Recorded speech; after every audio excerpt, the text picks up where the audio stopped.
അപ്പോൾ ഒരു സ്റ്റോപ്പ് ഗ്യാപ്പായിട്ടാണ് നരേന്ദ്രമോദി വരുന്നത്. പുള്ളിക്ക് അവിടെ യാതൊരു സപ്പോർട്ടുമില്ല, ജനം നായകനല്ല. ഇയാൾ വന്നതിൻ്റെ പുറകെയാണ് ഈ ഗോദ്ര തീവണ്ടി കത്തിക്കുന്നത്. അത് കൈവിട്ട അവസ്ഥയിലേക്ക് പോകുന്നു, കലാപം വന്നു.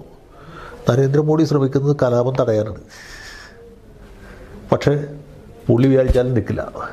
കാരണം പോലീസുകാർ കേൾക്കില്ല, നേതാക്കന്മാർ കേൾക്കില്ല, മന്ത്രിസഭയിലെ മെമ്പർമാരെ തന്നെ നടന്ന് കലാപം ആളി കത്തിക്കുകയാണ്.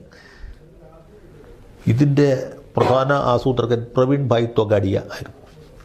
തൊഗാഡിയ പട്ടേൽ കമ്മ്യൂണിറ്റിയിൽപ്പെട്ടാണ്. അയാൾ ആഗ്രഹിച്ചത് ഇവനെ അൺസീറ്റ് ചെയ്യാമെന്നാണ്.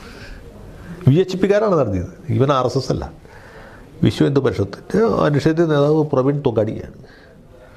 ഇവർ ഇത് ആളി കത്തിക്കുകയും വലിയ പ്രശ്നമായിരിക്കും. സാധാരണ ഈ കലാപങ്ങളൊക്കെ നാട്ടുമ്പുറങ്ങളിൽ, ഈ പട്ടണങ്ങളിലാണ് നടക്കുന്നത്. ഇത് ഗ്രാമങ്ങളിലേക്ക് പടർന്നു പിടിച്ചു. അത് വലിയ വിഷയമാകും.